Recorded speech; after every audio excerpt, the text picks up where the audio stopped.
বন্ধুরা, আগামী শনিবার 7ই সেপ্টেম্বর 2024 পড়েছে গণেশ পূজা।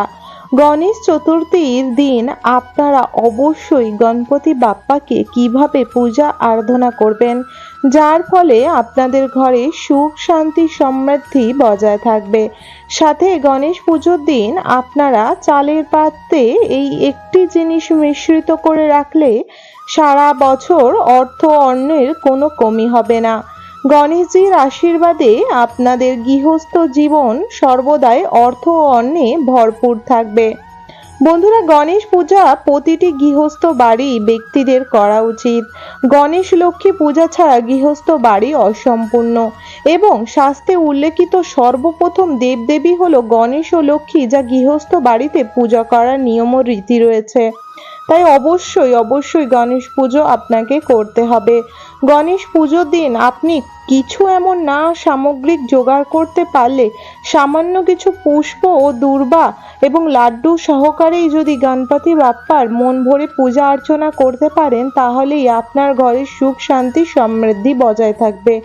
বন্ধুরা, আমরা সকলেই জানি সর্বদেব দেবী শুধু নানা রকম ফল ও বাহারি মিষ্টি এবং নানা রকম জিনিস দিয়ে যখন আমরা পূজা ও আরাধনা করে থাকি, তার থেকে বেশি উনি খুশি হয় আমরা কিছু সামান্য পরিমাণে যদি তাদেরকে ভোগ অর্পণ করি, তাদের প্রিয় ভোগ, এবং তার সাথে যদি শুদ্ধ মন ও ভালো মন দিয়ে ভক্তি ভরে পূজা করা যায়, সেই পূজা আগেই স্বীকার করে গণপতি বাপ্পা।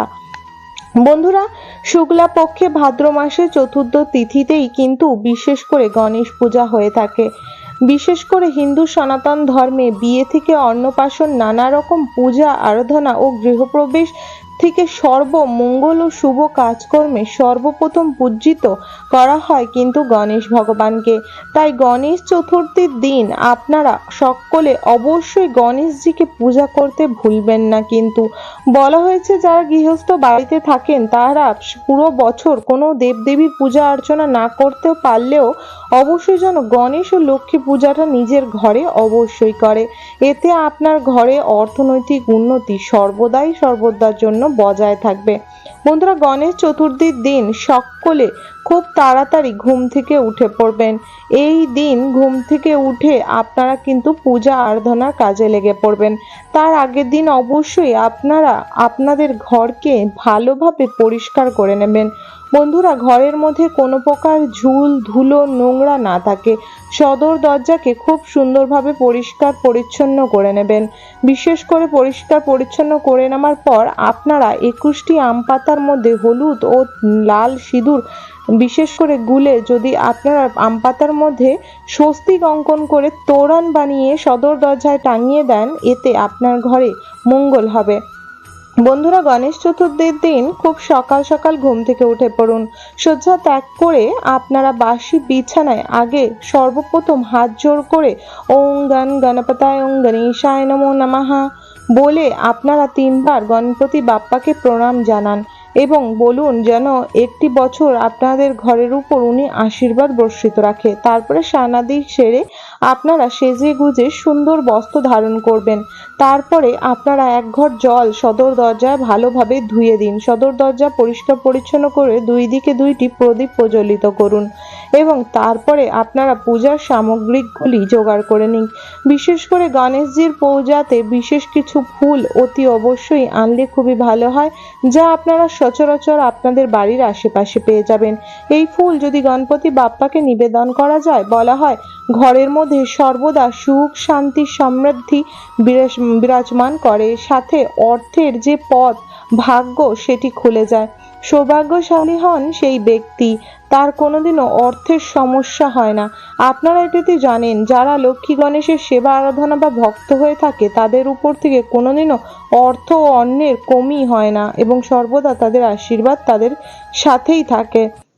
তাই অবশ্যই এই দিন এই কাজটি করবেন এবং তারপরে আপনারা আপনাদের ঠাকুর ঘর পরিষ্কার করে সেটিতে অবশ্যই প্রদীপ প্রজ্বলিত করে নেবেন।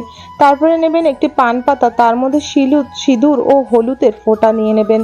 তারপরে কিছু সামান্য চাল অবশ্যই দেবেন, চালগুলি যেন ভাঙা না হয়। তারপরে 1 টাকার কয়েন, দূর্বা, লাল ফুল, হলুদ, সুপারি নেবেন। বন্ধুরা, দুই দিকে গণেশজির দুটি পান রাখবেন, তারপর প্রতিটি একটি করে জিনিস সেই পানগুলির উপরে রাখবেন। একটি ঋদ্ধি ও একটি সিদ্ধিকে আপনি গণেশজির সামনে স্থাপন করবেন মনে মনে, এবং তারপর আপনি পূজা আরাধনা করবেন। গণেশজির পূজা করবেন এবং সাথে অবশ্যই শিব পার্বতীর পূজা করবেন। বলা হয়েছে গণপতি বাপ্পা নিজের মা ও পিতাকে যে ব্যক্তি পূজা না করে ওনার পূজা আরাধনা করে তাহলে সেই পূজা স্বীকার করেন না। তাই অবশ্যই গণেশ পূজার দিন ঋদ্ধি সিদ্ধিকে পূজা করবেন, গণেশজিকে পূজা করবেন ও শিব পার্বতীকে পূজা করবেন।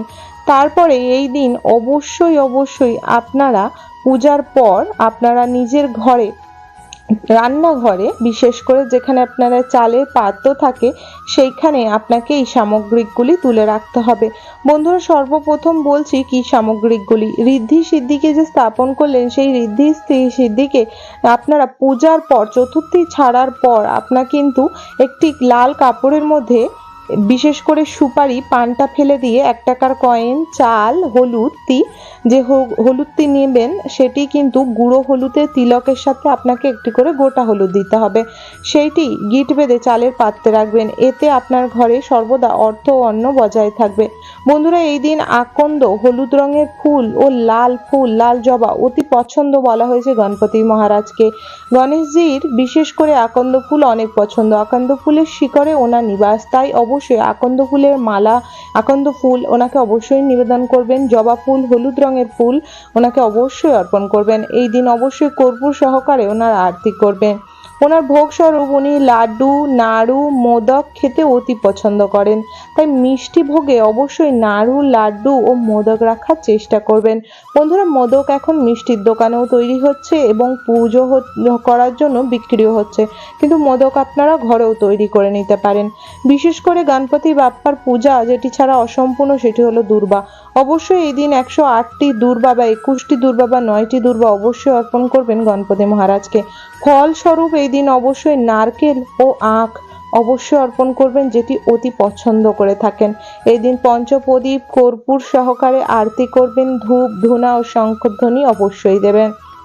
বন্ধুরা, অবশ্যই এই দিন গণেশজিকে পূজা যখন করবেন আপনারা নিজের মনে বিশেষ করে একটি আশা বা মনোবাসনা চাওয়ার জন্য হাতে বিশেষ করে 3টি দূর্বা, একটি আকন্দ ফুল ও একটি লাল জবা রাখবেন।